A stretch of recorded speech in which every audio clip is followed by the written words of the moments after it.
Hello, everybody. Welcome back to Not Another Isekai. I'm Tyler, and we're talking about anime, as always. This week, man, listen, we're still plagued by delays. Um, Checking again, I feel like it's like a fool's errand to check, but yeah, man, still some delayed episodes. This week, though, we have an extra little wrench in the machine. Um, Buddy Daddies got a recap episode. So nothing there, nothing there. Didn't watch it. It was all recap. Um, I don't know. We'll talk about it later. But we did get to kind of make up for maybe some of the delays and stuff. Not really, but in our hearts, that's how we can feel. Um, we got Attack on Titan. Attack on Titan aired. I didn't know how it was airing. I didn't realize that it was going to be 2 hour specials. It's very strange. I feel like I thought it was gonna be a full season, and then it just kind of dropped. So yeah, I imagine the next one we're getting next week, but we'll talk about that at the end. And yeah, some good stuff. So here we go. Okay.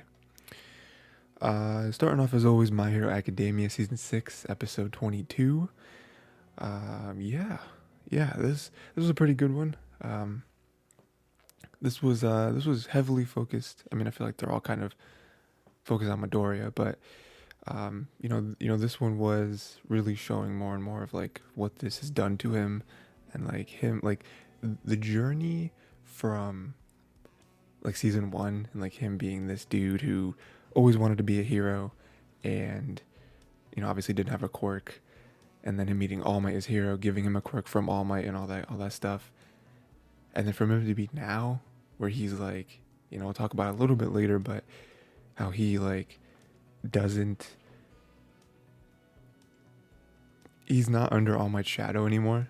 Like he is a true wielder now. Like, I feel like at this point we can call Midoriya like his own person. He's not chasing All Might anymore.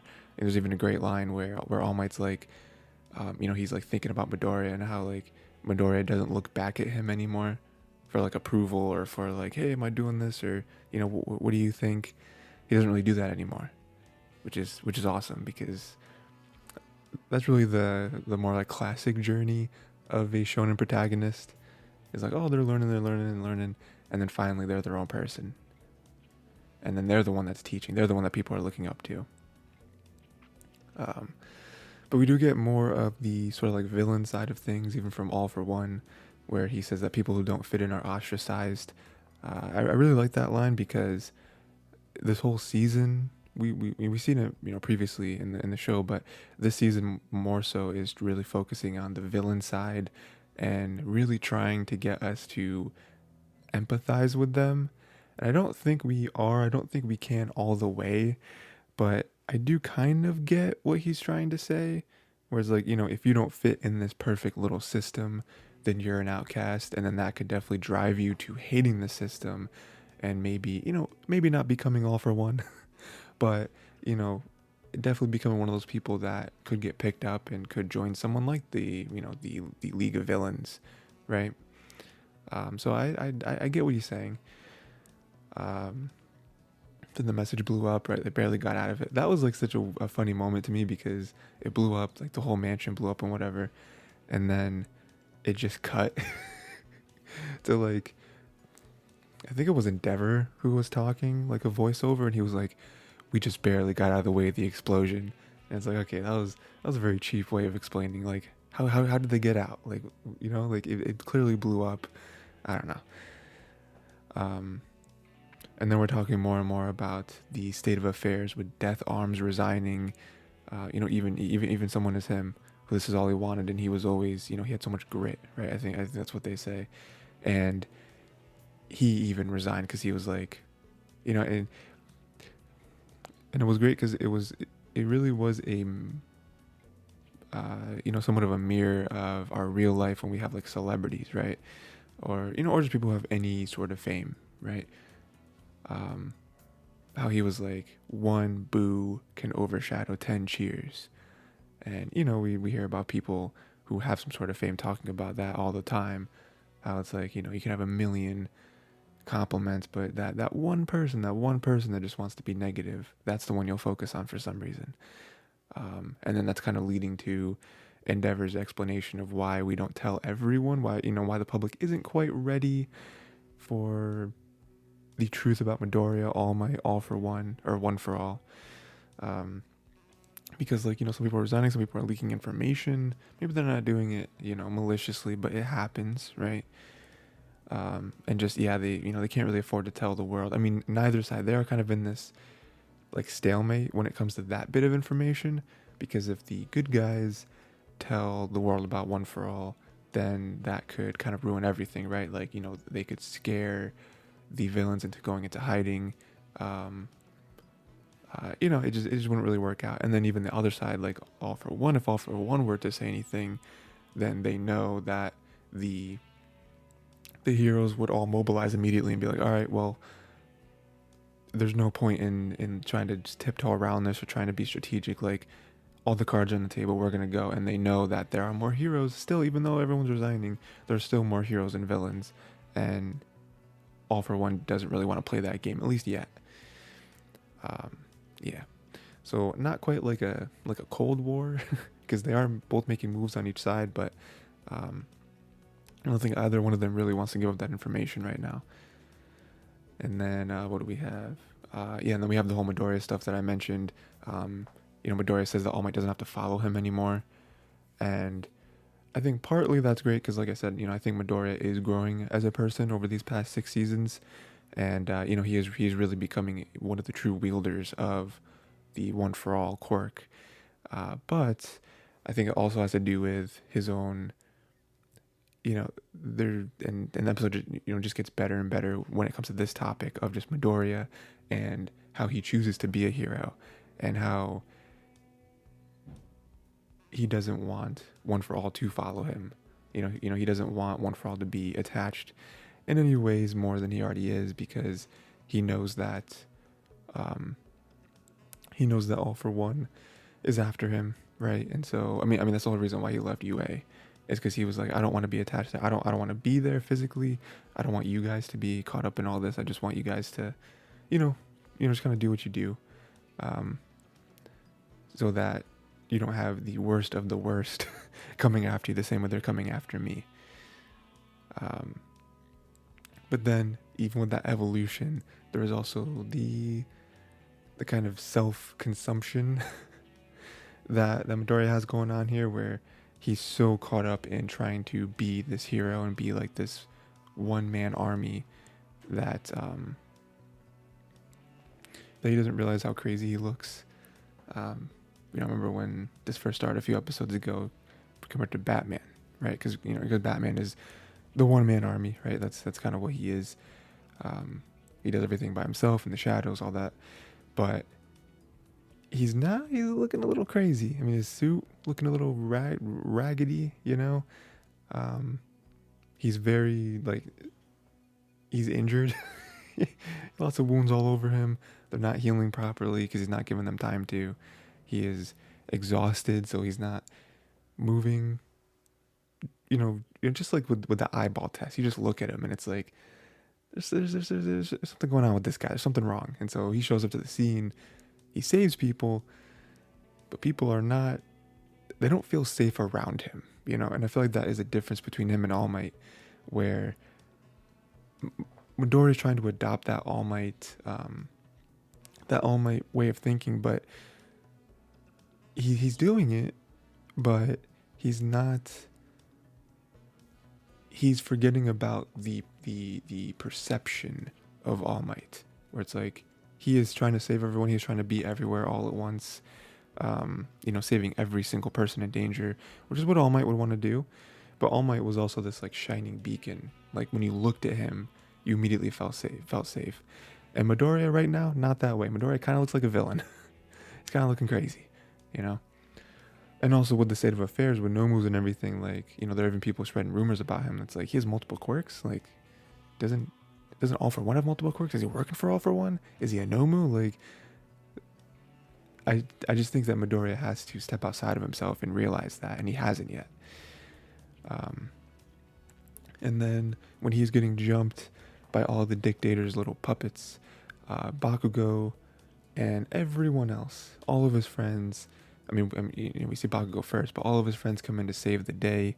We have a nice little flashback with all the students, and Bakugo has a great argument where he tells Endeavor that Midoriya and All Might cannot be left alone together because they approach things the same way, and if their way is not working, if their way is not the best way, neither one of them are going to tell the other one that, because because they both have the same mentality when it comes to things like this. They need other people there to break them up. They need other people there to be like, hey, but what about this? And that was great. Like, I just love that, where this whole relationship between Midoriya and All Might is kind of the show. It's kind of the anchor for the show, and for us to be at a point where we're like, those two cannot be together. Like they can't, because they're just going to feed each other. But yeah, all of Class A is here to help Midoriya capture the dictator, and they're basically protecting him from himself. It's kind of where the episode ends, and I love it because everyone's there, and it's kind of like a get out of my way, friends. And his friends are like, make us. Because again, Midoriya has some real serious tunnel vision, and he has to realize that you are going to kill yourself trying to save everyone alone. You need people to help you. Like, you already shed all of us. You tried to for the select group of people, and then even those guys are starting to shed. Like All Might, you're just like, hey, All Might, you're done. And like even when Endeavor called him and was like, hey, we're gonna call for some international heroes. You gotta rest. We can't have you burning out this early. And Midoriya's just like, I'm fine, and hung up on him. It's just like, he is truly trying to do this all by himself, but he can't. Like, he is very powerful. Midoriya has turned into one of the more powerful heroes in the entire show. He has a lot of quirks. He's definitely learning how to use them and learning how to combine them, that sort of thing. But like, if his friends didn't just show up right there, what would have happened to Midoriya? Like he was out of it. And even now, like, at full power, like full rest, just got a sick, 12 hours of rest, healthy, eating food, all that good stuff, he would be a formidable foe for the entirety of Class A, because he is pretty good. But right now, there's no way Midoriya is going, like, if they actually fight, and again, they're not fighting to death or anything like that, but if they do actually, like, battle right now, which I think they're going to, there is no way Midoriya is getting past all of them. There's absolutely no way. No way at all. But yeah, this was a great episode. Again, I just like almost the deterioration of Midoriya, and like how his heart is in the right place, but his head is not. And I think this is, to end the episode this way with all of Class A being there and being like, try and get past us. I think that is the knock to the head that Midoriya needs, especially with only a couple episodes left in the season. I would love it if that happens, and his friends beat some sense into him, and then they're all in it together for maybe the final battle. I don't really know if there's going to be a final battle. Again, there's only like 3 episodes left, so I don't really know how much they're going to get through, or if it's going to be more set up for like a crazy next season. Not really sure, but yeah. Next we got Blue Lock, episode 21. This was good. This was more of the match, obviously, and we didn't finish the match, but we're getting there. Next episode we'll definitely finish it, and then we have 2 episodes left, I believe. So we'll see what that is, like what the 2 episodes left are going to be. But yeah, this was more of Rin and Isagi being on the same playing field, and then Rin kind of turning it up, and then Isagi turning it up, and again, they're just kind of going back and forth. We see that Rin is a puppet master of everyone on the field. But the interesting part is Baru cannot be controlled, right? He never could. And so I really do love that Baru was kind of the wild card. He was the missing piece to upping Isagi's team, especially against someone like Rin, because Rin Rin looks at everything logically, and Rin has, he kept talking about like Rin having a playbook. And it's like, yeah, because Rin is like the ultimate soccer player when it comes to the strategy of it all. He was kind of the better version of Isagi.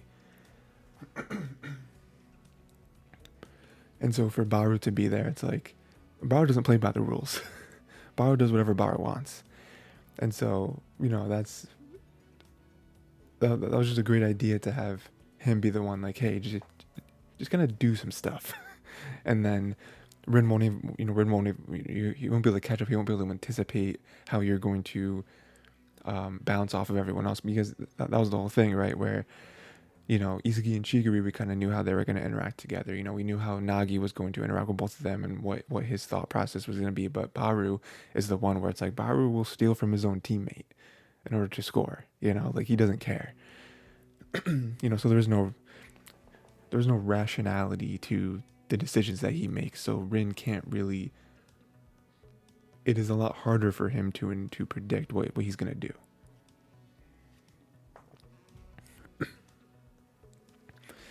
And so yeah, he's able to get them up. So that was great. It doesn't last super long though, because then they, the other team starts getting desperate, right? But I do like how the show keeps kind of upping the ante when it comes to stuff like that, where it's like, oh no, we're in a corner, what are we gonna do? And then you forget, oh yeah, Baru's here. Baru has not really been utilized too much in this match. This is why. Yeah, and then we're going through, and one question I had, one thing I didn't understand was there was a point in the match where they were able to get a 3 versus 1 on Bakura, where Chigiri was after him, and then Isagi came up and was kind of floating, and then Baru came out at the end and was able to steal the ball. And I was like, when that happened, I was like, okay, that was cool. That was very smart by Isagi's part to kind of, put all the pieces in play there. But I was thinking, like, what is everyone else doing? Like, what was it? Because we kind of knew what Rin was doing. Rin wasn't, I guess they're on the attack, right? So Rin isn't supposed to follow Isagi. It's supposed to be the other way around, right? Like, Tokimitsu isn't supposed to follow Baru. It's the other way around. But still, it's like, Bakura really dropped the ball in that one, in my opinion. It's like, if you're getting double teamed, he's looking for Rin. Okay, we get it. But then Isagi fell back. But then it's like, you get triple teamed. It's like, I don't know, man. I don't think anyone runs that fast. where Baru can, I don't know. I feel like either, I don't know, like his other teammates too, like Rin couldn't have been like, hey, you're about to get triple teamed, pass it, something like that. I don't know. And then we get to the point where, again, they are like back-to-back things, like 4v4 at this point, or 3, 4-on-3, I don't know. And no, so it's 3-on-3, I don't know. It doesn't matter, it's not important. Bakura realizes he's finally playing with the monsters that he was searching for his whole life, but they're leaving him behind. Like, it's great that he's found these people, and that's his like lifelong quest when it comes to soccer. But now he realizes that they're both better than him. Like, Rin and Isagi both play at a higher level than he does. So they're not so like he's playing with them physically, but he's not really playing with them. Like, he just happens to be on the same field as them. And so, it also kind of ends with some weird thing at the end where he's like, why do I play soccer? Like, kind of went back into that. I imagine next episode we're going to see him level up a little bit, to kind of match the monsters that he always wants to play with. But, yeah. And then at the very end, Tokimitsu earned the free kick and Rin scored on it, saying that Isagi was, Isagi was wavering between whether Rin was going to shoot or pass. And Rin was just like, it was never an either or situation. I was gonna score. I was gonna shoot to score the whole time, And so again, you're just kind of getting in his head and how like Rin seems to still be kind of one step ahead of Isagi. Even with the whole play to go back and forth with Tokimitsu, where it's like, hey, there's another player that you're not really taking into account. And I found the strategy first, So yeah. Again, them just adding more characters where it's like all these people have been on the field the whole time, and we've seen Tokimitsu strong arm Baru, but we haven't really seen him do anything more than that. And it's like, even the conversation he had with Chiguri about stamina and about how like, Chiguru's kind of running on empty a little bit. We are towards the end of the match, so that's to be expected. It's not, it's not still 2-2. It's like, oh, we still have over half the match to left, over half the match left to play. You should not be running on empty. No, we're right at the end, so that makes sense. But then for that to immediately be, you know, juxtaposed by Tokimitsu, who has unlimited stamina apparently, it's like, oh yeah, there's the problem on our team, and they have an up on their team. They have an advantage with that on their team. So, yeah, I mean, it really just players versus players at this point. It's just something happens, and the other team has an answer, and then they have an answer, and they have an answer. Right now it's 4-3, or it's 4-2-3, so Iseki's team in trouble, in a little bit of trouble. Again, this is final predictions. This final predictions time. Again, I've talked about the last few episodes about how I feel like this is going to go, how I feel like it has to end. It obviously only ends one of two ways. Iseki's team wins, or Rin's team wins. I feel like Iseki's team has to win. I've said this before. Iseki's team has to win because that is the only... Iseki's the main character. Iseki has to go on. He has to learn some new tricks. He's already been learning a bunch of stuff. His team has to level up. Whatever, right? That's the only thing that makes sense. Because the other thing... and then after that doesn't really matter, right? Like, again, I don't know if they have to play a 5-on-5. I don't think they do. At that point, it's just... you need to pick somebody. I imagine he's going to pick Bakura, because if... why wouldn't he? That's the whole point. The other two people don't make sense, and then maybe he could pick Rin. I don't know. But in terms of just, you get to pick one more person, and the 5 people get to win, and they go on to the next selection, right? Like, they're done with these little games, these little, elimination games, moving on to the 3rd selection or whatever, right? He's going to pick Bakura because Bakura's his friend, right? But if Iseki's team loses, the only way for Iseki to continue in the game is either we see him bounce back, and now he's on a 3v3, and now he's going to crawl back from where he already was before. Win a game, go to 4-on-4, then win a game, and 5 team wins, right? There's not enough episodes in the season for that, though. And also, the other one would be him losing and then them picking Iseki. But it's like, that again, I've already said this, but that just feels like such a lame ending. To be like, Iseki's the main character, and the only reason he makes it to the end, to the next, the 3rd selection, is because the team that he lost to picked him up. That just seems like whack,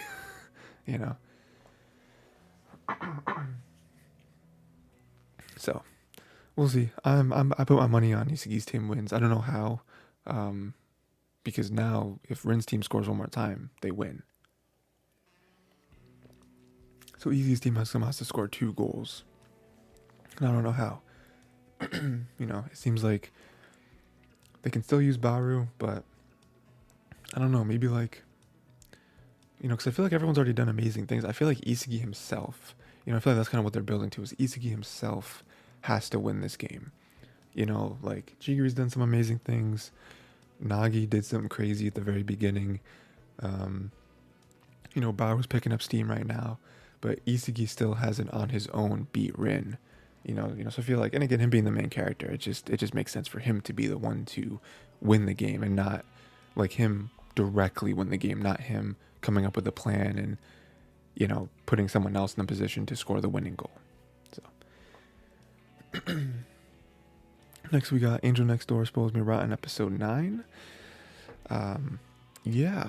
This was a nice one. This was just more nice stuff that they do together. They're kind of up in the ante a little bit with the things that they do together and like where they're doing them. And then we have a nice little bit of a Katawaki learning, a little bit of an intrusion by him. So that's always fun. But yeah, it's just some good times. This is all the show is, and I love it. They want to go to a cat cafe, and let me tell you, I felt like an idiot when I was watching this, because I was like, because he was all like embarrassed about it, and I don't know, I guess maybe I just wasn't paying 100% attention. Maybe it was super clear, but I just missed it or whatever. But he's at cat cafe, and I was like, and him saying those words, and then him being like embarrassed about it, like, oh, it'd be weird for us to go, whatever. I thought it was like a maid cafe, or like a bunny one. Don't they like bunny ones too? Got like the ears or whatever. I thought it was something like that, where it's like, oh, it's like a cafe where there's girls and they dress up as like cats, I guess, like that, like the ears and whatever. I thought that's why he was like embarrassed about suggesting that, because I was like, oh yeah, that would definitely be like a an uncomfortable suggestion to make, to be like, oh, I've always wanted to go to that, and maybe you want to come with me. But no, it was an actual, like, it was actually a cat cafe, right? Like the ones where it's a cafe and there's a bunch of cats everywhere, and you can like pet them and hang out and all that stuff. When the, when that was revealed, I was like, oh no, yeah, that makes more sense actually, because I don't think Mahiru would want to say yes to the first thing. I think she would be way too embarrassed. I also think Amane would be way too embarrassed to suggest something like that. But yeah. We have the Amane golden ticket come back around, where Mahiru was like, no, I'll use my ticket. I want you to come with me to this thing. Like, no, you're not gonna be embarrassed about, we're gonna do this. We have a whole scene where Mahiru gets super embarrassed because Amane fell asleep next to her, and she was like, yeah, we pranked you. And it was just something super innocent where she was like, yeah, it was like pinching your cheeks a whole lot. And Amane was like, is that a prank? Does that count as a prank? Like, I don't really think it does. So that was cute. And then and then at the cat cafe, it was really cool. Some good stuff there. We got some cats. Always a good time. Amane took a picture of her with a little like milk coffee thing mustache. That was funny. We have a great moment where they're at like the mall or something, department store or something, and they're going around doing stuff. I don't know, like buying stuff or whatever. And Amane is like, Amane is by himself, and Mahiru went to go do something. I forget. I don't know if she went to like the bathroom or something. I don't know. And so he's just kind of chilling by himself, just waiting for her. And the other two girls approach him, and they're like, "Hey, you by yourself? You waiting for someone? What are you doing? And Amane's, in a very weird position where he's like, oh, he doesn't really know how to respond to him, right?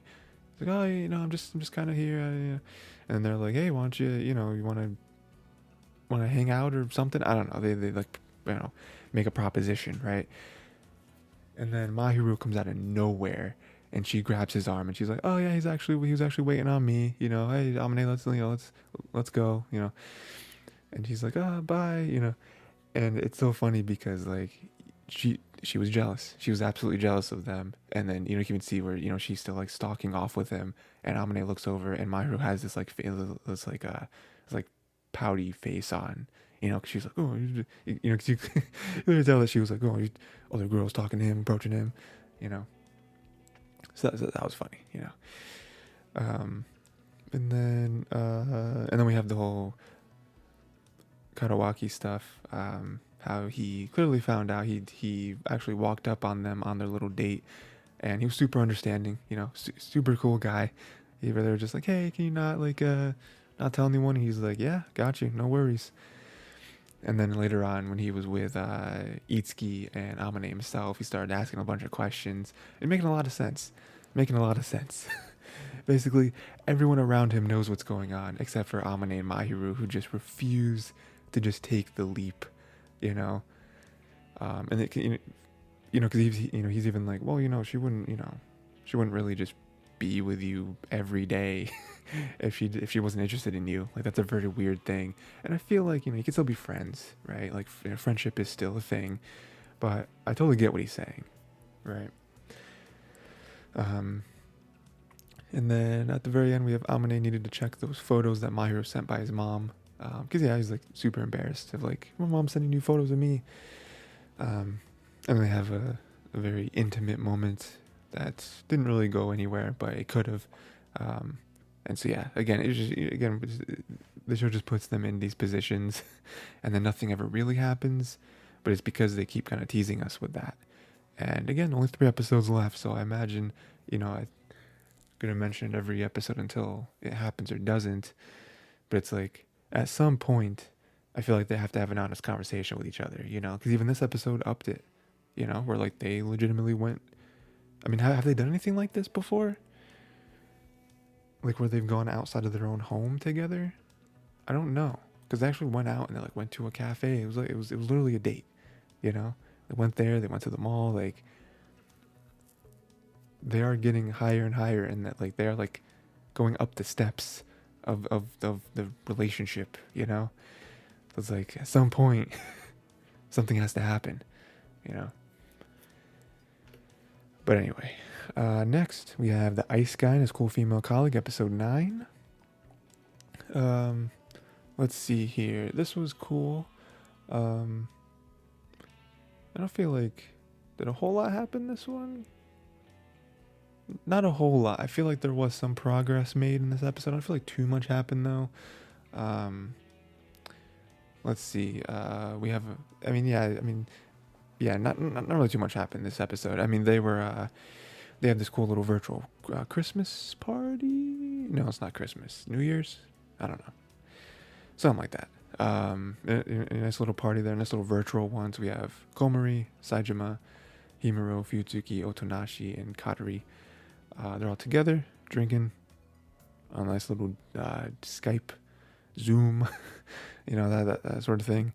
And yeah, they're just really chilling. Not really too much happening. We have a nice moment where Fuyutsuki realizes that she's wearing her high school track pants, and so they have her like name stitched on them.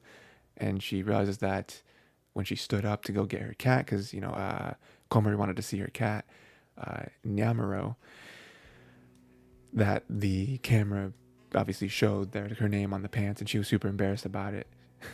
I just thought that was funny. Let's see. In the whole New Year thing, Himuro had a dream about extra worse luck. It was it was so funny because he had, because he was like pitching, picking the fortunes or whatever, and he got like bad luck, right? It's like, oh no, okay, that sucks. Well, what if we pick again? Which I don't know if you're allowed to just pick again. I don't know if that's like the rules, but whatever. He picked, and it was like worst luck.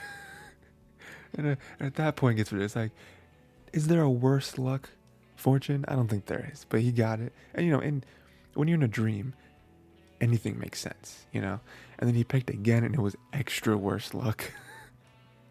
It's just like, okay, that's not a real thing, but again, in a dream, like your whole world is crashing down. You're like, extra worse luck. Oh no, And then they're at the shrine and everything. We have a nice moment where he caught Fuyutsuki from tripping. That was a nice little moment there. And then we end it with something outside of the Himuro and Fuyutsuki relationship, where Saejima got Komori, a nice little charm. He was like, oh, I'll just get this for you. I didn't expect you to be here, because she was spending time with her parents, right? And so he's like, oh, I was just gonna, bring it back to you. I didn't expect this to be like your family shrine, like where you're at, And so she's like, oh yeah, give me the charm. I love it. I want it, And it was nice, Again, I think that is one thing that makes the show, kind of like fills it out a little bit, where it's not just focusing on Fuyutsuki and Himuro, even though it could, and I still think, it'd be really good for what it's trying to be, but it does also have the Komori and Saejima relationship on the side, which is also very nice. And then in a much more distant distance, we have Otonashi and Katari, which we see every so often. But yeah, again, I do like the nice little moments. I mentioned a couple of them, but of just Himuro and Fuyutsuki, something happening, and it's like, oh yeah. And then you even have Komori from like the distance, like with their binoculars, looking over and like so proud of them. And so like, oh yes, Himuro and Fuyutsuki, they're getting closer. It's awesome. I'm rooting for them. So yeah, it's just great. Again, I just love how like wholesome this show is. And again, I always compare this one to the Angel show. One, because they're back to back, so it's very easy, but also because they're both very similar in the sense that they're just nice shows. There's no real conflict. It's just kind of like nice people having fun together. Um, and so I really like this one because of how wholesome it is and how like they're more adults, so it's not like the weird like high school like crush sort of stuff. It is like adult, and it's like you just kind of approach situations differently. Um, and I was just like everyone's just kind of rooting for each other. So it's great. Um, and next we have the Magical Revolution of the Reincarnated Princess and the Genius Young Lady, episode 9. Yeah, this was the back half to the crazy episode last week when everyone was like, "Oh, this show is real." um, it's not just the what was it, Yuri, Yaoi? Which one's girls, which one's guys? It's Yaoi and Yuri. I don't know which one. Um, it's not just that between Anis and Yuffie. Like, no, this is a real show. And so we have Anis cutting off Algard's arm, but he has regeneration, right? That was a big thing where it's like, oh yeah, right. Apparently vampire regeneration is a thing. I don't know if that's a thing. Is that like a thing in typical vampire lore that they can regenerate? I know that don't they like live forever? They're like immortal. But immortal doesn't mean regeneration though. I mean, regeneration probably helps with living longer, right? But yeah, so we have that, and that just goes to show how serious they are fighting. At least in the very beginning. I mean, they get more serious towards the end, but how does oh no, we are going I mean, and to Anis's credit, it's like you started it. You shot my maid, and then you basically just ripped the heart out of one of my new friends. You can't just do that. So they're fighting, and just great action sequences right here. We got the icicle rain, but it didn't stand a chance against the dragon. We're using dragon abilities to just fire away all the rain. Icicle rain though, pretty cool move. It's like a little AOE type attack. That's cool. But weird thing, that made me a little uncomfortable. Where it was Ilya gave Lainey some blood. I was like, oh, I didn't like this. Was that the best method? And then we get back into what a lot of people think this show is, and it's like, oh yeah, look at giving each other blood. And then she did recover, but some foreshadowing that immediately got brought up 5 seconds later, which was Lainey being like, oh, even if I regenerate, I still feel the pain. It doesn't take away the pain. I can still feel that. I still have to recover physically from the pain of everything, and just mentally too, because right, isn't pain completely mental? Where it's like pain is the brain's way of being like, hey, something is wrong. Because there's some rare disease or disorder or whatever. I don't know what it would be classified as, where people are born without the ability to feel pain, which in a sense, to a kid hearing that would be like, oh, that's awesome, it's like a superpower. But then an adult would be like, no. Because again, pain is the brain's way of saying that something is wrong. You are physically in danger somewhere. So I remember learning about this and in school or something, and they meant I don't know why it was brought up, but the example that was given was if you touch a hot stove, if your hand touches the hot stove, your brain immediately tells you, hey, that's hot, that hurts, take your hand away from there. And so that's how right? If you couldn't feel pain, then you would just be putting your hand there. You might feel the warmth, I guess, but you wouldn't feel that it hurts. But then that could cause your hand to just have some crazy serious burns on it. Your hand would literally be getting hurt, there'd be an injury there, be getting injured, and you wouldn't know it because your brain doesn't have the ability to tell you hey, this is happening, you are currently getting injured. So yeah, anyway, that was a tangent. And then Annis was about to Annis was about to murder Algard. Like, you know, because the fight kept going up and up and up. It kept ramping up, you know, to the point where Annis was like, nah, this is over. And Annis was about to, she was a millisecond away from delivering the killing blow. And then Yuffie tackled her and was like, no, stop. And she started getting hysterical on her. And she was making some great points, you know, where it was like, what are you doing? Like, you guys are siblings. Like, what good is it going to do for you guys to kill each other? Like, nothing. Like, are you a fool? I think she calls her a fool, which was funny. But yeah, it's so true where it's like, there are other ways to fix this. You know, obviously Algard, way out of pocket for his actions, but you killing each other isn't going to fix it. It's not going to be like, oh yes, everything is resolved. You know, that's not how this is going to work. So again, Yuffie being there, you know, Yuffie really being her like right hand man, right? Where it's like, hey, I'm it, Yuffie being here to like anchor Annis and all of her craziness. I mean, you know, not only this, you know, this is a very extreme version of something that you know she's there to anchor, but even just the other stuff, right? Like her going crazy with the experiments, or you know, going out to fight the dragon, right? Like that sort of stuff.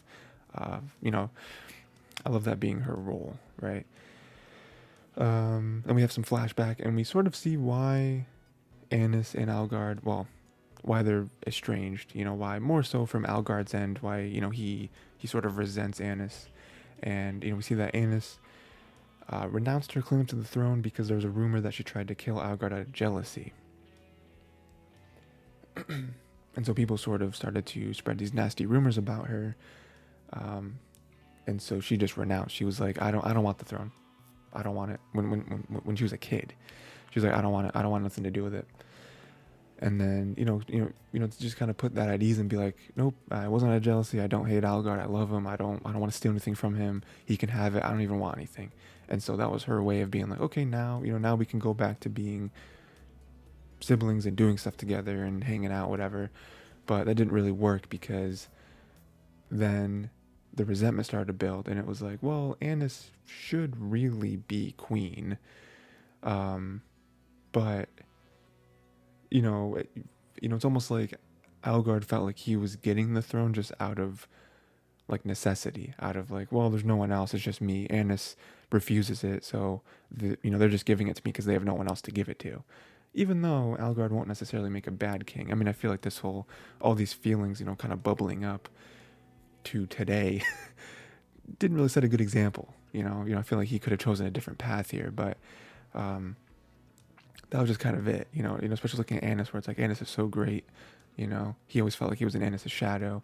And so for him to get the throne this way, or for him to be on that path, because, Annis basically handing it to him, I totally understand why he felt this way. Again, I don't think he should have went this extreme, but, you can kind of see things from his perspective, even if you don't fully agree with it. And then it basically ends, Algard succumbs to his injuries. Again, he regenerates, but the pain is there. Even Lainey was like, how can Algard even stand on his 2 feet right now? It doesn't make any sense. And so, that ends. They kind of have somewhat of an understanding. And then we have the epilogue of the episode, basically, where, they're punished for the vampire stuff. Annis and Ilya are bedridden. They're both not doing well. Their injuries, because Yuffie was fine and Lainey could regenerate. So Ilya and Annis are not doing well, but they're fine. They're just not doing well. And then Lainey and Yuffie go to see Algard before he's taken to, it was like the borderlands or something. I don't know. I don't know if he's going to like prison or if he's just being exiled or something like that. I don't quite remember, but he's definitely being punished for everything he did. And, no like super hard feelings, because again, everyone kind of came to an understanding, even Lainey says that she'll never forgive him, but it's like, sort of just like the like obligation of those feelings. And then we have a great moment where Algard, asked them to please take care of his sister. And even to Yuffie specifically, where it's like, oh, yes. So we have more of that. So it's good. It's good, man. It's great because the whole Algard stuff I felt like was brewing the whole season. Which is like his, whenever he would pop up. And I mean, even the very beginning where he, left Yuffie for Lainey, and how it felt like whenever Annis was mentioned, he always had that sort of like look in his eyes, right? Like, I want to take out the dragon. Oh, Annis is already on her way. But it is interesting how these next few episodes will play out, though, because a lot of the shows I talked about so far, they're like single core shows, right? We're not talking about My Hero or Blue Lock at this point. A lot of just like slice of life stuff. And so with that, it's like, I could see how it ends, but it doesn't really have to have like this huge ending necessarily, because it's just kind of slice of lifey, right?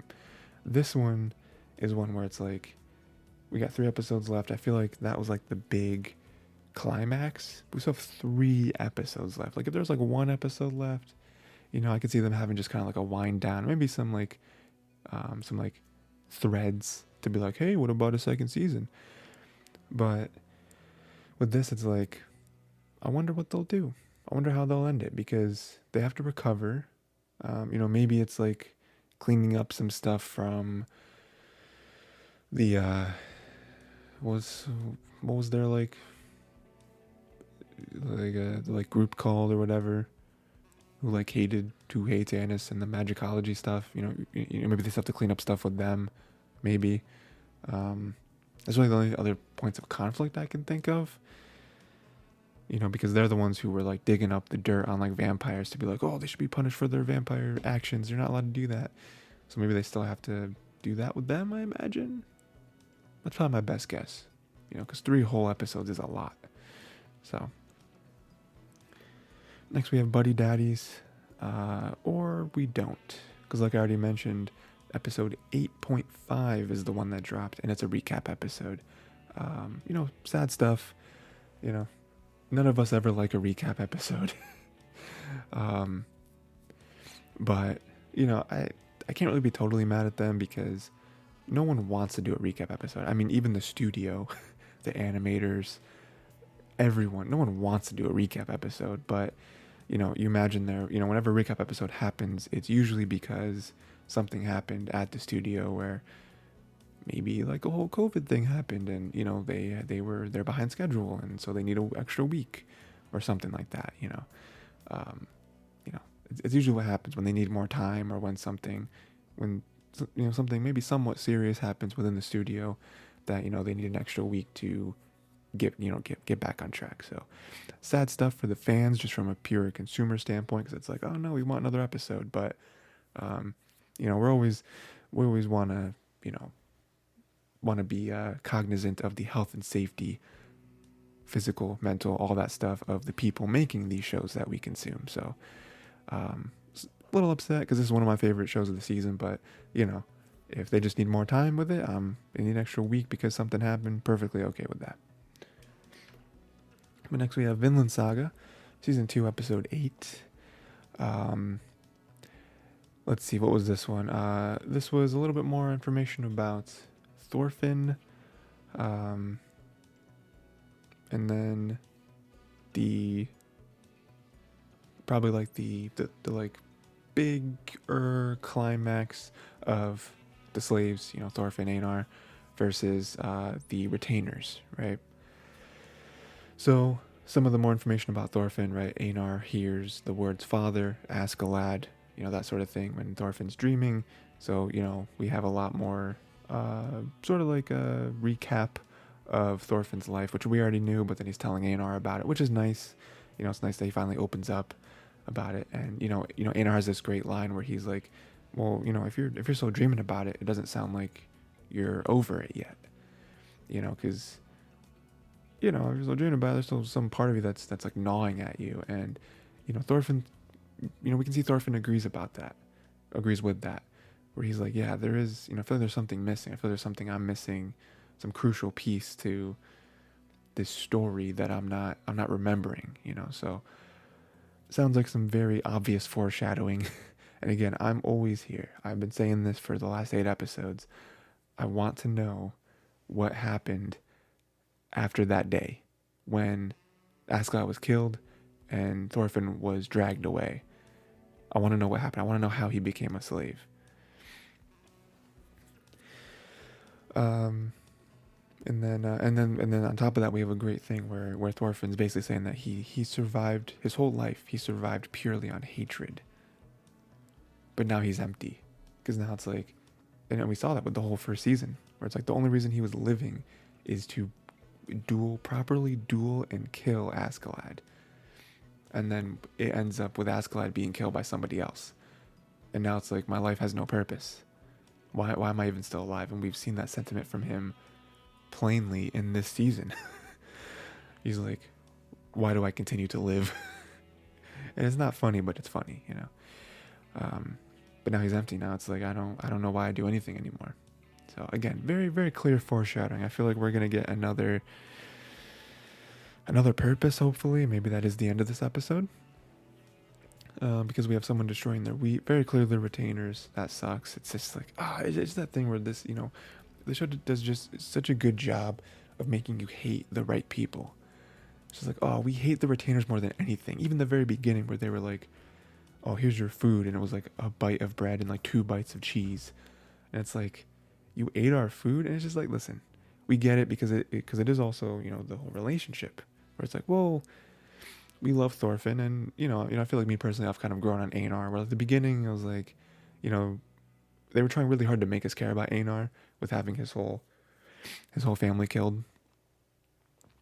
But then even after that, like I was like, I don't really care about Einar too much. I mean, he's cool, but like it was last like, few episodes, I feel like they've really grown on us, you know. I forget where I was going with that. Destroyed the wheat. We hate them. Hate the retainers. Yeah, because like even from the very beginning, it was just like, oh yeah, so they are slaves, right? You know, I feel like something that Einar had a lot of trouble coming to terms with, where it's like, you're not really entitled to fairness, unfortunately. You know, like you are owned by other people. They can do whatever they want. Not saying slavery is right, but that is the relationship. And so like from their perspective, they don't care. You know, they should care, because we're all people, but they don't see you that way. So we hate them. It's funny because the actual owner, we don't really hate. You know, I feel like Kettle, especially after last episode, where like Kettle seems like a good dude, you know, for the most part. So, and then yeah, that's the episode. No, so we have another realization. Arnheid does not have a deal like them. Kettle's taking a liking to her, so it's like, oh, that's kind of a weird situation. I don't know how I feel about that. And then we have the end of all ends, where they meet the retainers, and they just keep egging them on, right? They're like, play dumb, and they're like, oh, well, even if you grew the wheat, it would be disgusting and it would be polluted because it was made by slaves. It's just like, what? And then, you know, Einar can't take it anymore. Thorfinn's trying to hold him back. Einar goes to punch him, but Thorfinn is just, you know, super quick. Thorfinn punches the man instead and breaks his jaw. Like, you see the punch, and like the way action is done in this show. It's done by Mappa, right? I think it's done by Mappa. This show is so brutal with the violence, where it's like, it's not just a punch.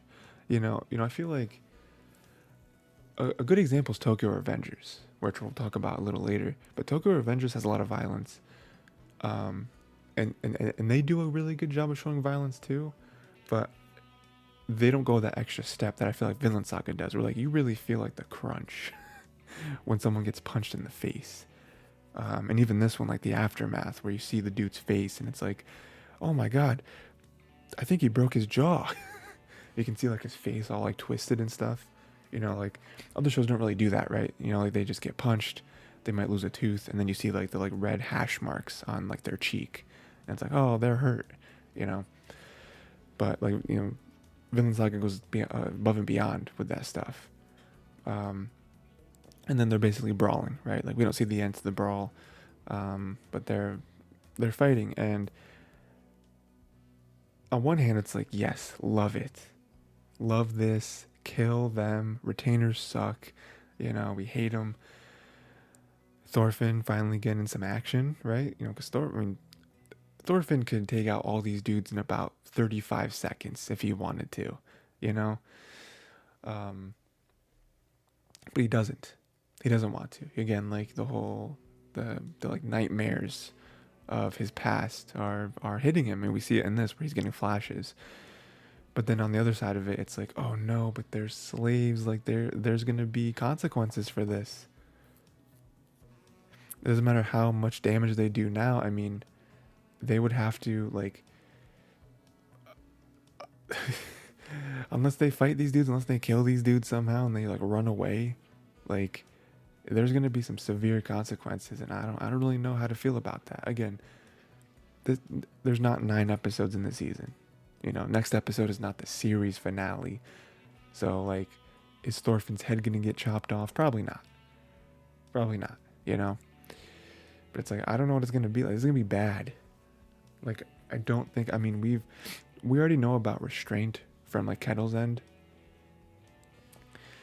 but it's like, y'all are slaves. Y'all are fighting them. Like, I don't know.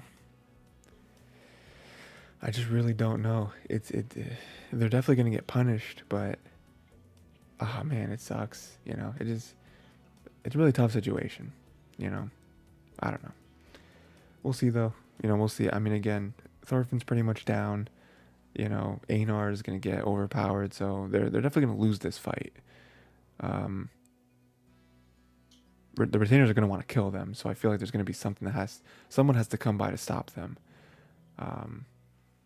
Maybe Snake. Maybe Kettle will somehow drop by. Spherical. Really the only people I can think of.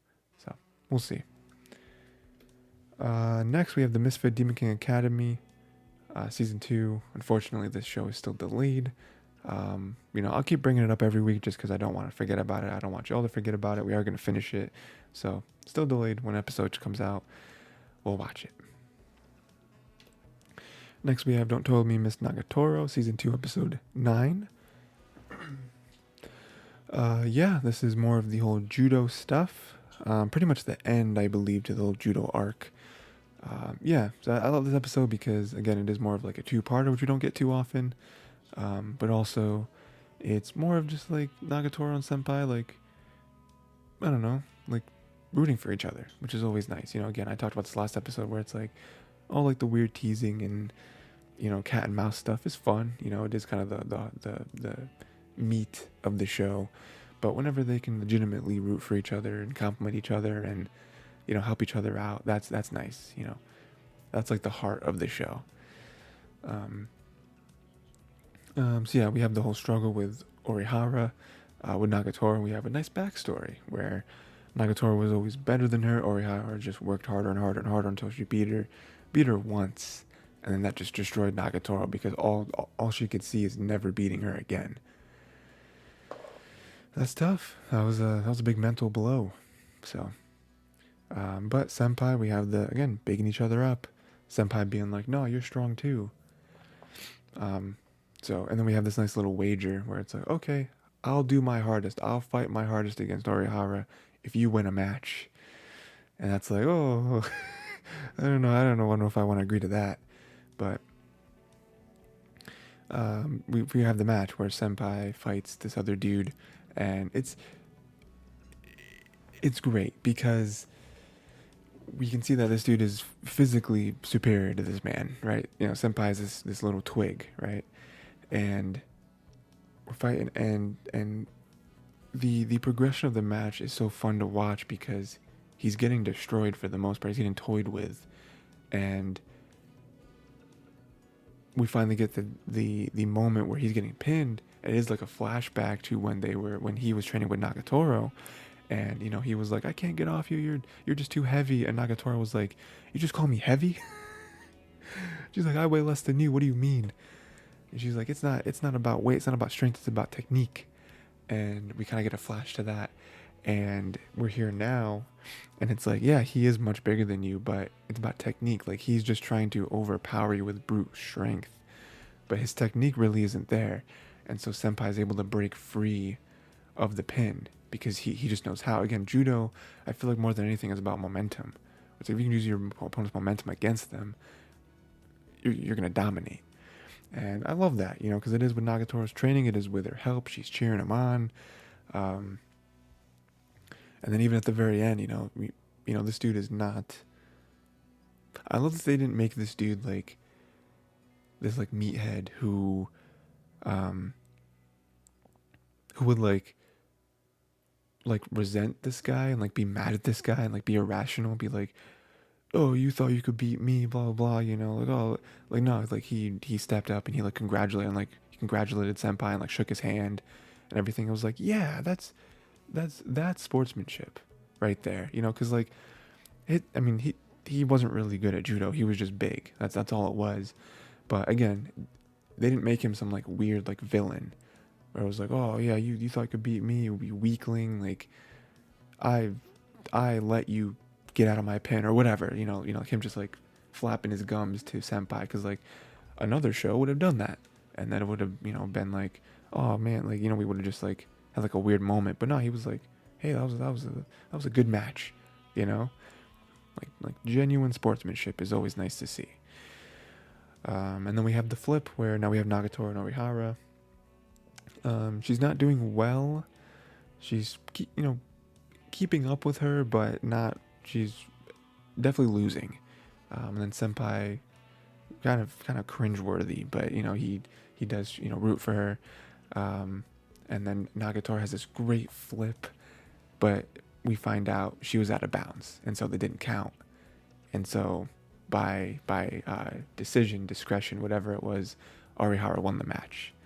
But even so, it was great because again, now we have the opposite. Where now Senpai is cheering for her, and again, just the mutual support that they have for each other is always nice to see, and the fire to be in her again, because again, she quit judo, and now for this, the help of Senpai, for her to be like, I'm gonna beat her next time, and it's like, yes, like something that she clearly loved, Senpai was able to help her fall back in love with it, and it's great, it's awesome.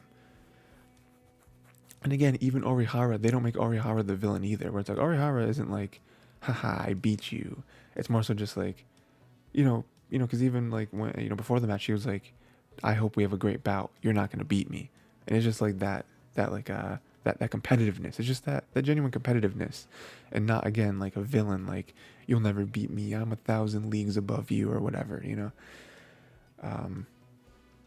then Nagatoro, wanted Senpai to give her a prize if she ever beats her, and he was like, oh, you're just teasing me again, and she with the straightest face was like, no, I'm not. And we have a beat, and then she runs away, right? And again, Nagatoro, because again, if anyone's gonna make the first move, it's Nagatoro, right? And so for her to do something like that is like, ooh, okay, maybe we're getting somewhere, maybe, again, I don't know. I'm reading the manga, so I'm ahead of this, but when was the last time I touched the manga? Probably, last time I caught up was probably a while ago. Last year, definitely. So it's been at least a few months.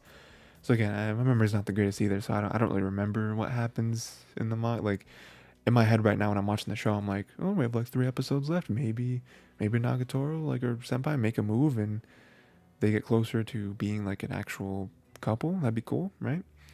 But yeah, I love it, because again, last season, she would have said something like that and been like, haha, you thought I'd really do that, blah, blah, blah. But now we're in season 2 and it's like, oh no, I'm serious. With the straightest face. And it's like, yes, okay, we're getting somewhere. So, good stuff. Next, the biggest heartbreak of the season.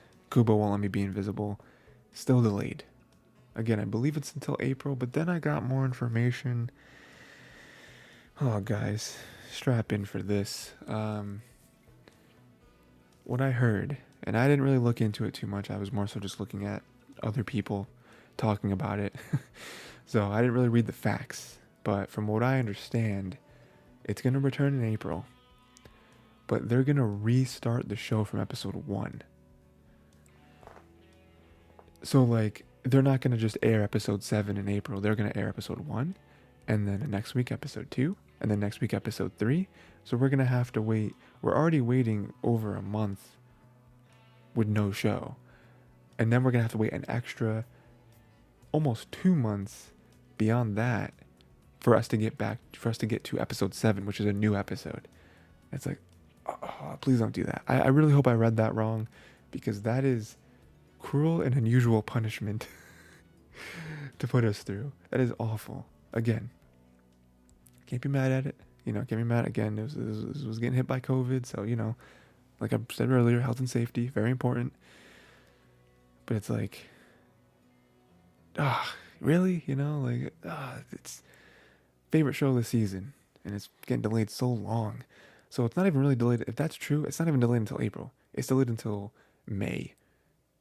Depending on the timing, maybe even the top of June is when we'll get finally like new episodes again. My heart is broken, and I hate it.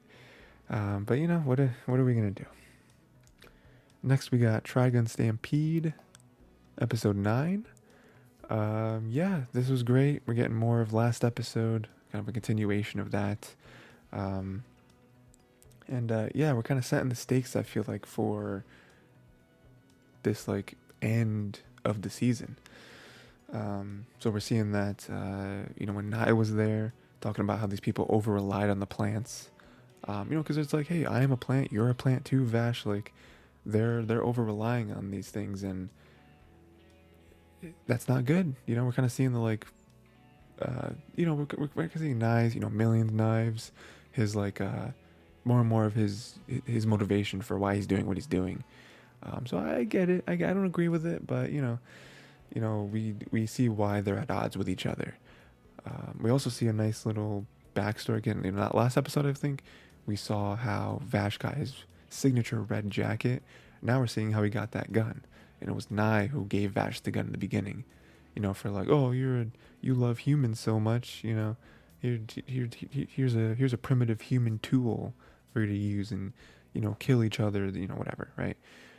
And then we have a crazy moment where, again, these last 2 episodes answering a lot of questions. I like these episodes more than the previous ones before that, because this one we're focusing more and more on Vash and his character and how he got to where he is. So the last couple episodes are answering a lot of questions.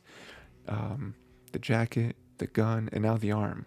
We see that he had like a weird black hole thing happening with his arm, and Nai cut off Vash's arm, because if he didn't, all of Vash,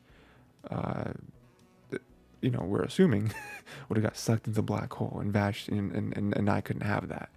Cut off his arm to save him. So now we don't really see how he got the arm. I'm assuming it was Brad, because when we see him going back to Brad, or back to the ship, back home with Brad and Luita, Brad kind of has an offhand comment where he's like, oh, every time you come back, you're always the same, or whatever. And so I imagine he always goes there. He goes there every so often for like tuning up the arm, I guess.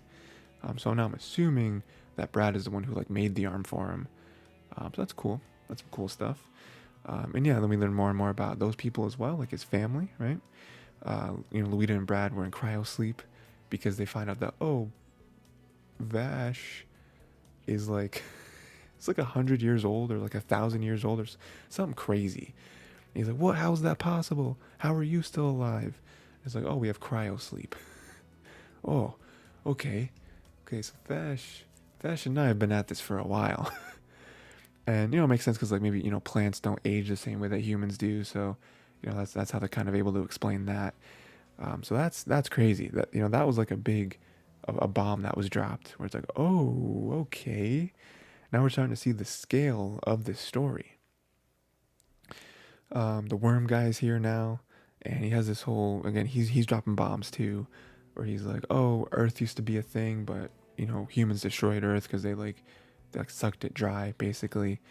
And now they're here, And now, why are we at odds with each other? Why would the worms side with the plants? And it's like, well, who would benefit more from, who would we benefit more from winning? The plants, who seem to want to restore everything, or the humans, who, their last planet, they destroyed it? Why would we want you guys to win and like conquer, be like the main force of this planet just so you can destroy this planet too? That seems like an easy decision to me. And let me tell you, he's making a lot of great points. I can't say I hard disagree with him. But yeah, so again, I feel like this episode is really setting up, really getting a lot of backstory, but then also setting up what I feel like the last few episodes of the season are going to be. With probably like this huge battle with I've seen his family again. The worm guy is here. Got Millions Knives, hopefully making some moves. I'm sure we'll see him again in present time. It's all kind of coming together as to why Millions Knives has been doing what he's doing, and also why, again, they've been fighting each other for so long. Plants vs. Humans, where it's like, well, Vash, you are a plant. And he's like, yeah, but I've grown to love humans because of, they've kind of sheltered me and become my new family after you killed our only family. So, makes a lot of sense. Oh, why did that happen? Okay. Next, we have Inspector Season 2, Episode 8. This was build up for another case. We have Otonashi Goichi. Basically, a fox killed his wife. Fox killed his wife, and everything was great, right? His business was booming. His kids are doing great. His family's doing great, right? That was the whole point of it. But he feels guilty about it. He feels guilty. Not really that he's killed his wife, because that's what he wanted to happen, but it was more so like he's using the supernatural, yokai, all that good stuff, to basically solve his problems. And so he wants to teach his family, his kids, that you can't just rely on the supernatural to solve all your problems. It's teaching you the wrong lesson. So I guess a sliver of him does have some morality, even though you killed your wife. Not really a lot of morality in the act itself, but I guess in the, I guess having a conscience about it means that you're at least not 100% a bad person. You're not completely evil, I guess. That's how we're spinning this. But, yeah. So, he has this, like, almost this hunting game where he's like, all right, we got a bunch of people. We got his first son, Susumu. We have his daughter's husband, Koya, and we have his granddaughter, Rion. And he's all tasking them to come up with a good explanation as to how he killed his wife. I guess that's like sort of the thing. His trying to come up with like an explanation as to why it happened and how it happened and all that stuff. To sort of, I guess, throw that to the public. Is that the goal? I guess. Because again, he's trying to like atone in a way for it, and sort of like tell his kids like, no, I killed the wife. I killed your mother, whatever. And they all don't want to believe it, but he's like, no, I did it, and you guys have to come up with an explanation. You guys have to investigate, come up with an explanation as to why I did it. This is sort of my last thing. I'm going to die. Well, no, he hasn't told them that, but he is going to die, I guess, right? He has, I think he said he has some like disease or whatever. And yeah, and then Kuroko is here to judge all the explanations. And yeah, so that's kind of the setup for this new case. I'm liking this. This is cool. They're all able to, they have until the next day, so they have close to 48 hours. Not quite, but they have all of this day and then most of the next day. And yeah, they can all give Kuroko their explanations. They kind of talk stuff out with her, but the final explanation will be judged the next day, and whoever has the best one will receive priority inheritance, basically. So yeah, this is a cool setup. It's a very interesting thing. I feel like aside from the game, Kuroko is also doing her own little research, and she's like, it's strange how much Otonashi like just comes to me and fully trusts me. Like there's something else going on here. like even in itself, even for his own atonement for relying on the supernatural, he's relying on the supernatural. you know, it's a weird like paradoxing that's happening here. So we'll see though. Again, I'm excited to see what the explanations they come up with. I'm excited to see how each of one of them approaches it. Um, yeah, and just like, also their like interactions with Kotoko is gonna be fun. So yeah, this is cool. It's definitely a cool, little setup because I feel like that is all Inspector is, where it's like every 2 or 3 episodes we get a new situation, and how much you like the episode is completely dependent on how interesting the setup is for whatever the interaction is with these yokai and supernatural stuff. And I'm digging this one so far. Next, Tokyo Revenger Season 2, Episode 8. Yeah, not too much to say, but I feel like a lot happened though, and next episode is the episode. I also didn't realize that Tokyo Revengers not 2 cores. It is only 1 season. I was on the assumption this whole time that we were getting 24 episodes of this. So I was thinking like, how are they going to stretch this out? But it turns out they don't have to. They only have about 4 episodes left. So some highlights here. Takemichi punched Taiju. That was a big moment. Not only because he made contact, but also because after he punched him, Taiju went down. He went down to a knee. I feel like that was a mixture of just shock and also like Taiju might be running out of stamina, because, he's nice, but like, he's still human, and he does have like a stab. Someone did stab his kidneys. So, probably not going to be here for forever, right? So we have that. That was a nice moment. Also just like a nice shonen moment where it's like, oh, the main character landed a punch. It's crazy. Hakai has joined the fight. We finally were able to get Hakai to join the fight. He's here. He's going to protect Yuzuha. He's going to do what he has to do against Taiju. And then Hakai seems to have lost the fight. He just gets destroyed by Taiju. Punches this man in the side of the head. Bounces the other side of his head off the ground. And just like pummels him. And so it's like, oof, Hakai not doing well. You join the fight and you've lost the fight immediately. But, it's the thought that counts, right? Kai's here. He's finally able to be convinced to go against Taiju, which is kind of the whole thing. And so that's really the key. That's like the win in that column at least. We have a little bit of flashback here. We see that Kisuke is the one who gave the knife to Yuzuha. Yuzuha who stabbed. So Kisuke out here playing some weird 4D chess that I don't quite understand yet. But yeah. And then basically we're all here. Everyone's here. It doesn't look good.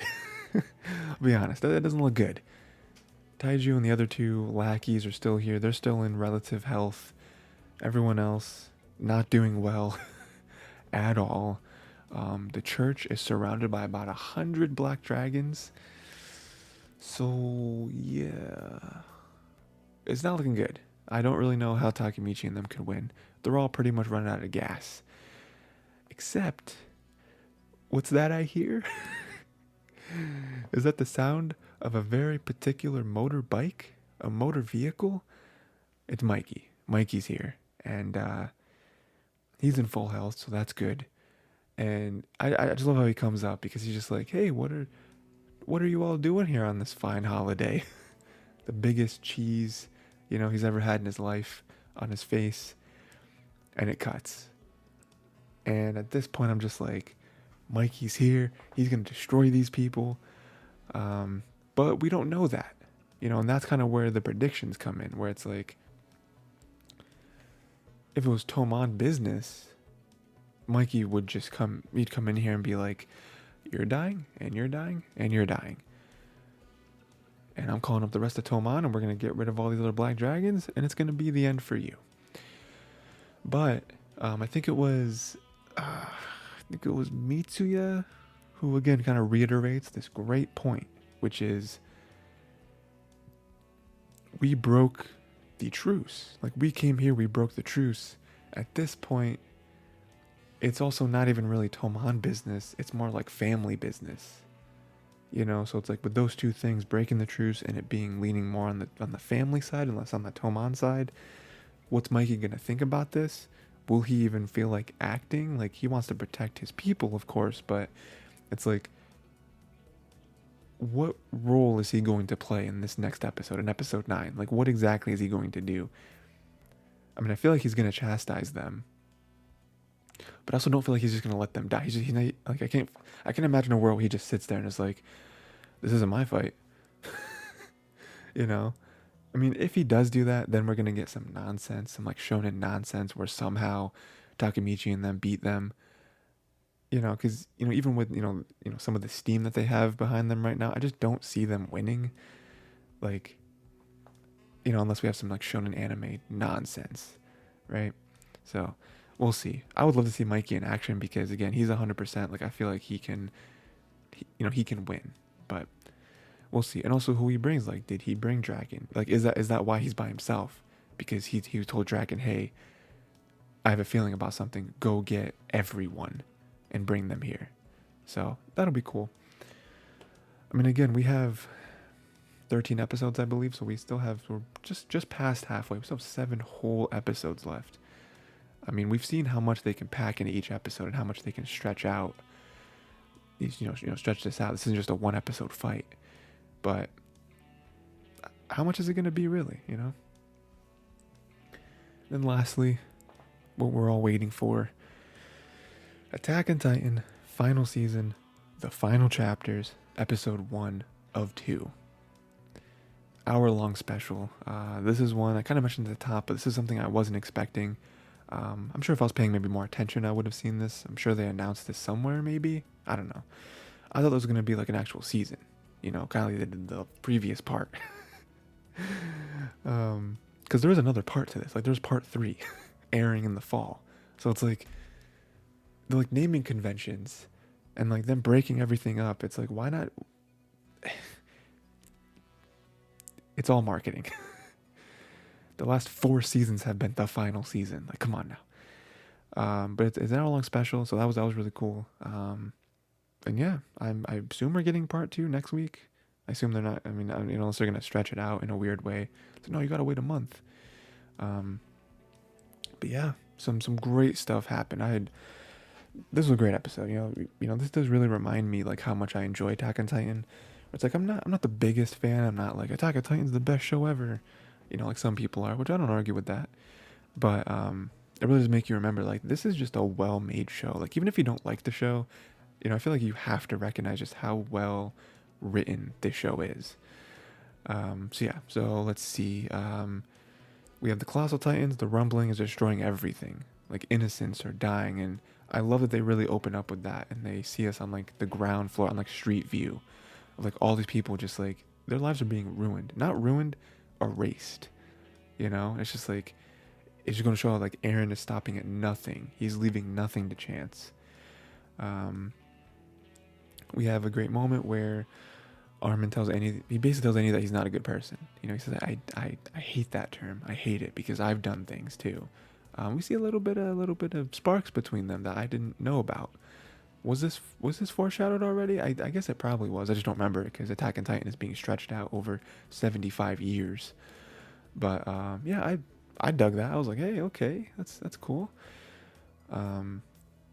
Let's see. And then we're getting to pretty much the meat of it. They're trying to fly. They're using the plane. They're going to fly over to try to stop Eren and them. And Flock comes out of nowhere. Still Flock, man. The thorn in our side. He shot holes in the fuel tank before he died. And that was terrible. So now that's got them pressured. Because the rumbling's already here. And so they were ready to go. Just got to fuel the tank, ready to go. But now the fuel tank is done. So now they got to weld the fuel tank shut. And my favorite moment, my favorite scene, I guess, of the whole episode, the whole hour-long episode, was Hanji. So they're doing the fuel tank. They're like, oh, what's going to happen? We have to slow them down. What are we going to do? Because if we don't slow them down, they're going to reach us, and we're not going to make it. We're not going to make it in the air. We're not going to make it off the ground. And so everything clicks for Hanji, and she's like, this is my time. This is it. And so she kind of goes over, because, everyone's volunteering. It's a classic shonen where it's like, I'll do it. No, I'll do it. No, I'll do it. And Hanji makes the great point of like, you're all idiots.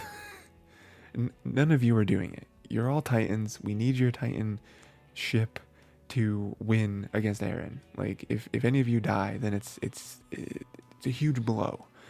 And then Levi can't do it. He's half a person right now. I mean Levi, one of my favorite characters of the show. I feel like that's not like interesting. And I feel like Levi's one of everyone's favorite characters. But he can barely reach the trigger on his thing. So what's he gonna do? It has to be Hanji. And so she says it's me, and she doesn't take no for an answer. I love that about her. She's like, I'm doing it. Armin, you're the next commander. Levi, this is my time. You better do stuff. Don't try and stop me. I'm already getting giddy with how crazy my end's gonna be. It's gonna be awesome. And it's great. And even them having that nice little conversation with each other is so nice because of all they've been through together. And so for her to be like, this I'm doing this, it's like, oh man, it's so heartbreaking. It's that thing where it's like, again, at least me, you kind of forget how much you like the show and like how well written the show is and how connected you are with these characters. Where like, this is the moment where I was like, where it was really getting me right, right in those feels. And so she goes in, she goes crazy. Everyone's like, no, Hanji, don't do it. But she goes in and just the action sequence here of her going in and out, doing all these different moves, throwing the missiles, getting them in the neck, knocking them in the feet so they fall over. They're off. Other Colossus just stepping on them, falling over, like really clogging them up, stopping them, And then the music that was playing, I don't know what song it was, but the music that was playing was hype, and that's all it was. There was no dialogue, there was no nothing. It was just the music playing, which was playing perfectly, to the action that was perfect. It was awesome. And they're able to get through. They fly away and everything, and she goes out in a blaze of glory, literally. I know it's like a saying, but she the most literal interpretation of that phrase. She did it because she literally caught on fire. She was giving it everything. She literally gave her life to it. To stopping them, slowing them down enough so that everyone else can get off the island and make it to Eren. And then you just cut back to inside the plane and everyone is just distraught and it's just like, oh, you got me, It's like the end of Hanji, like this is really the end. Like people are dying, people are dying like crazy. And again, Attack on Titan throughout the whole show has never been shy about killing people, but damn, to see her go out like that. And then for us to, I think this is the first time we've ever seen something like this, for us to see her in the afterlife, question mark, where where everyone's there and she's like, oh, I guess I'm dead. And wanted to catch on being like, you made me commander and all the stuff I had to deal with, kind of throwing it back in his face. That was funny. Yeah, that was very, I wasn't expecting to see that about the afterlife, because we've seen some weird magic stuff in the show, obviously, but for us to see her there, I was like, oh, that's because when she woke up, I was like, she's alive. And then all the dead people were there. I was like, oh, she's dead. No, she's dead. Okay. But that was my favorite scene in the whole episode. Just her going off and just laying waste, and knowing it's her final moments, for her to give it that, that extra effort and just it was so good. And then we have some of the magic stuff I was mentioning. Eren won't stop the rumblings and leave the island's future up to chance. He refuses, because even they're like, oh no, it'll stop. All the chaos that you've caused up until this point, probably for hundreds of years, no one will be able to touch the island. And he's like, not long enough. No one is ever hurting my people ever again. I'm killing every single one of them, basically. And it's great, because even they're like, well, why'd you bring us here? What was the point? And he has a really stupid line, but I love it, where he's like, I came here to discuss how there's nothing to discuss, basically. If you want to stop this, you have to kill me. Just all right, Eren, all right, cool, thanks, man. But it's like it's true, you know, and I I love that because it is obviously very frustrating, right? Because you're like, no, we have to stop him, right? But I do like that he said that because that that ends that line of communication where he's like, I want to end that hope right now. I don't want you guys to keep going through and being like, oh, maybe we can talk to him. You know, maybe we can convince him. Maybe we can do this. No, I'm bringing you guys here in my own little world to tell you nothing you say to me is going to stop me. You have to kill me. If you don't kill me, I'm going through with this. The only way to stop this is to stop me. And it's funny because, you know, that is brought upon a few times. The one I'll mention is with Mikasa, where she's talking to Annie, and, you know, she tells Annie that's like, I'm not going to kill him. I'm going to stop him. I'm going to bring him back here. I'm not going to kill him, though. And then we get to this moment where it's like, you'll have to kill me. It's like, okay, all the cards are on the table now, you know? And then we drop to pretty much the end where the airdrops are dropping bombs on Aaron's army. They don't care, though, because then, you know, Aaron summons the Beast Titan and he throws the rocks at all the airships, destroys all the airships. So they're done. Your hope is gone, humans. And just the fact that he can summon the Beast Titan like that is like crazy. I mean, he's the founding Titan at this point, right? So he can just have the Beast Titan at will, right? Pretty unstoppable, I'll be honest. And then Armin's crew is here. Armin's crew dropped out of the plane.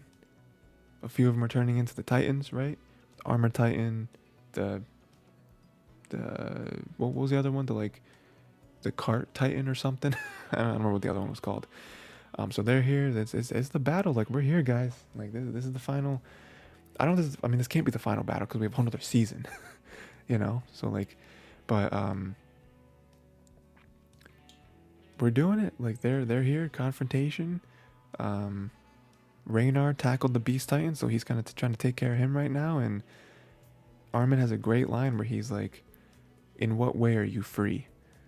And then the episode cuts, and it's just like, ooh, okay. What way are you free? And now there's interpretations of that, right? Where it's like, what is Armin saying? You know, is he just saying that's like, you know, you're not free. We're still here to stop you. You know, does he still feel like he's maybe a slave to his own devices? You know, with him being the founding Titan, feeling like, you know, you feel like you're free, but you are bound by, you know, this like quest that you have, right? You know, you think you're doing this on free will, but you are really shackled by it. You know, killing all the people you love, right? Just destroying the world, you know, is you know, cracking the earth in twain worth it? You know, I don't know, but it's great, you know, because it's like next episode's gonna be crazy. I mean, this episode was crazy, but next episode when they're actually fighting and we're trying to see what their plan is to stop Eren, like. We've seen Eren's powers at this point with, again, the Founding Titan and all that good stuff. So I don't know what they have on him, but and also them being friends too, where it's they grew up together, and still I feel like the hesitancy of wanting to kill each other, but then that like ultimatum that Eren put, where he was like, "It is black and white. Like, you kill me or you lose. Like that is it." There is no third option. I'm sorry. Like, it doesn't exist. And so it's like, okay, all right, we'll see. But we're here. Attack on Titan's back for 2 weeks at least. And so I'm excited about it. You know, I'm more excited than I thought I was gonna be. So yeah, and just another shout out to, you know, poor Riend. Another shout out to Hanji for her just literally giving her life. You know, giving it all so that Armin and Co can actually have this confrontation, this opportunity to succeed. So yeah, awesome. And that is it. That is the show this week. Great stuff. Still some delays. Recap episode, not too happy about that, but otherwise good stuff. We're winding down. Even though we just got introduced to Attack on Titan, but we are winding down. We are coming to the conclusion of all these shows. Only a few weeks left for the most part. I'm excited about that. I think I mentioned it last episode, but I'm excited for the next season. You know, this whenever there's like a few weeks left, you always get that like little like excitement in the back of your mind about like, oh man, next season, there's so many new shows we get to watch soon. I'm also very excited to do another preview episode of, what would this be? This would be spring 2023. Probably do that in the next couple weeks. Just wait till it gets a little closer. But yeah, awesome stuff. Let me know what you guys thought. I'm sure a lot of people are the front of their minds right now. The show is Attack on Titan, so I'm sure that's what everyone wants to mention. So let me know what you thought of Attack on Titan, I guess, and everything else too. But what you thought of the hour-long episode. What was your favorite moments? Mine was Hanji, but also like predictions about how this battle's gonna go, because they're here. Like again, we have a whole nother season, so I don't know what the season's gonna look like. I don't know if it's already been like confirmed, if it's gonna be actually like a 12-episode season, or they're gonna do more specials, or if it's gonna be a movie. I have no idea, but I'm pretty sure next part is the last part. So I don't know. We'll see though. But yeah. So yeah, that's pretty much it. Yeah. Until next time, watch more anime.